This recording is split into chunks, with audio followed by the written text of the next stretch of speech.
ngayon guys kasi matatapos na kami ngayong Friday. Tsaka culmination day na namin yung Friday.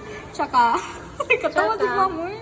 Tsaka Monday. Tsaka, din, after ng culmination is, basta, Gusto na rin kasi. mag-duty nami sa gabi. So, mo na to siya. Mana din among time.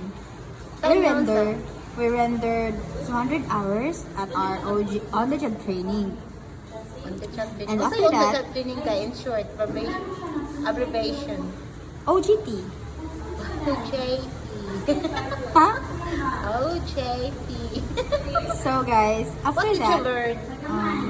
I learned that life is It's so short.